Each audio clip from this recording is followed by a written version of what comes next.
Good afternoon. Some of you are in the shade and some of you are in the sun. Bear with me because I know that I'm the only person standing between you and the rest of your life here.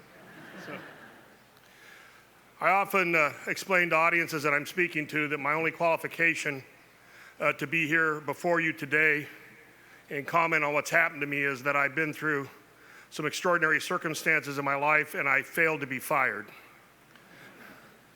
which is both a combination of luck, but a combination of some of the skills and talent and character that you've obtained in your studies here at Georgetown. I think there are three things I'd like to leave with you today, and I'd like you to understand that the world you're graduating into is changing rapidly and contains one of the more vexing problems I think we've had to deal with in the over 4 decades that I've been involved in public service, and that's the ability to confront complexity. Nothing's simple anymore. And when we look at the events that are happening around us, whether it's the earthquake in Nepal, the events in Fukushima, Hurricane Katrina, Hurricane Sandy, the Deepwater Horizon oil spill, what we are seeing are increasing frequency of events with greater consequences. And when that happens and things become more complex, things that used to be easy in terms of policy, leadership, standard operating procedures, all of a sudden start to break down. And it demands that we challenge ourselves to really understand what the problem is and how are we going to solve it. It also demands that we understand that nothing is produced in terms of outcomes to critical problems or crises these days that are not co-produced. The government cannot do these things by itself. Individuals cannot do it by themselves, the private sector, not-for-profits, academic institutions. And as was noted in the introduction, there has to be a way to create unity of effort, a sense of shared responsibility for the outcomes if we're going to be successful. And I think as you move through your life with the skills and the talents that you've acquired here, one of my charges to you is to confront complexity, challenge it, use your intellectual skills and your emotion to think through the problems and find solutions. There are 3 things that are driving this complexity. One is the increased interaction between the natural environment and the built environment. A tornado in Kansas 200 years ago does not have the same effect as a tornado in Kansas today with higher population densities and infrastructure.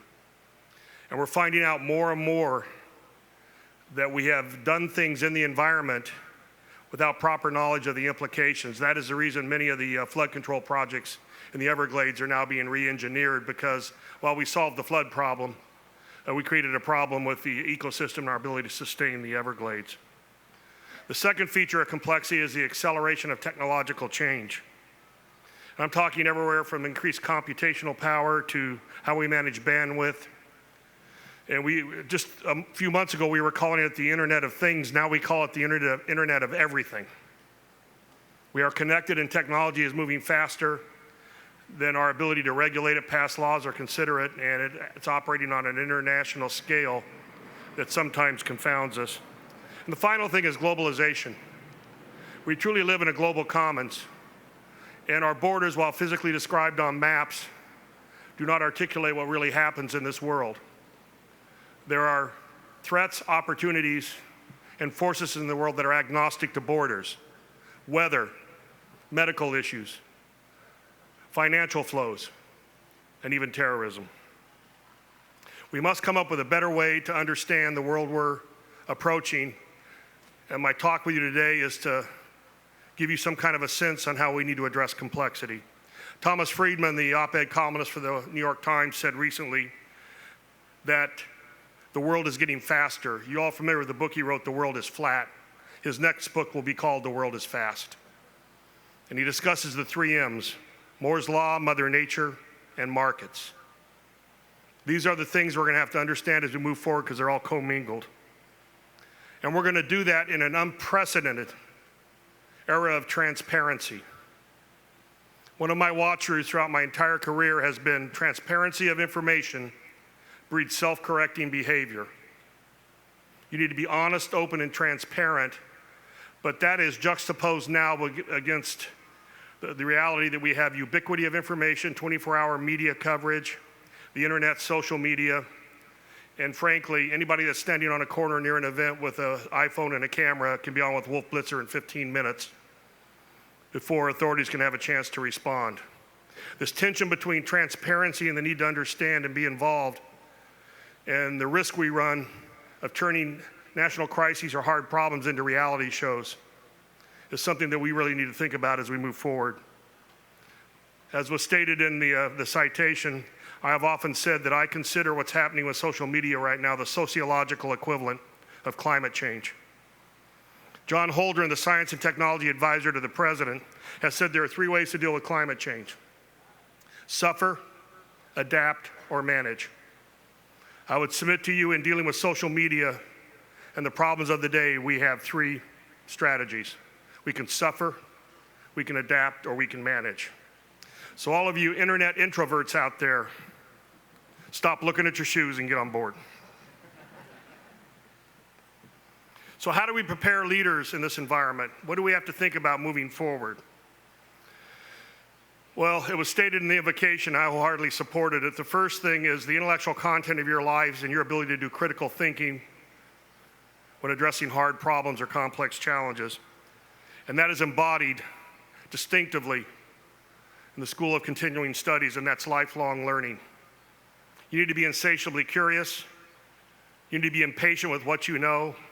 You should always assume there's more knowledge out there that can benefit you. You need to be thirsty to find it moving forward.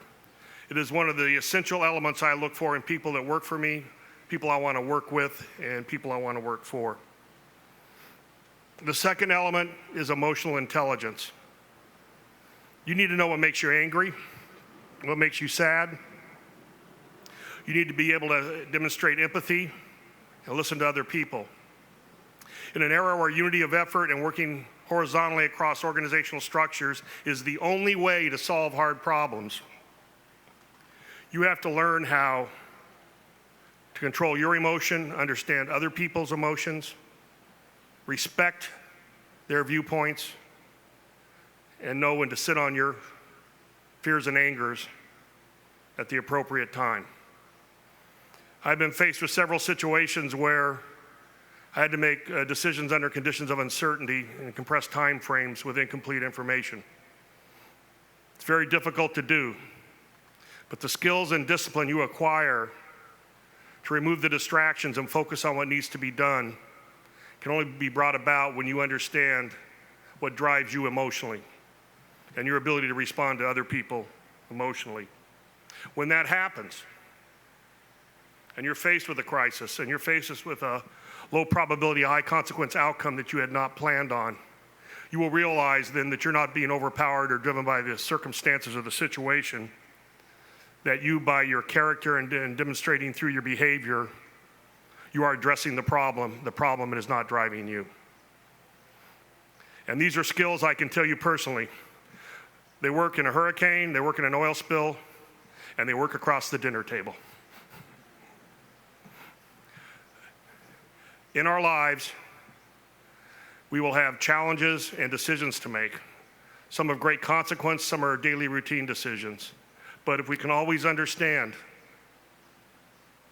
that we are committed to improving our personal leadership skills, how we demonstrate our character through our behavior, we have an opportunity to do that every day. Anybody you are around and who you are with is leading, whether they think they are or not, by their behavior and by their actions. You have a chance to influence people every day where you're at.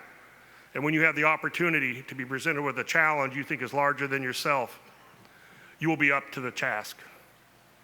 You'll be able to address complexity, and you'll be able to come up with a new way to think about a problem. So let me give you 2 examples that I've used in my life by way of explaining this.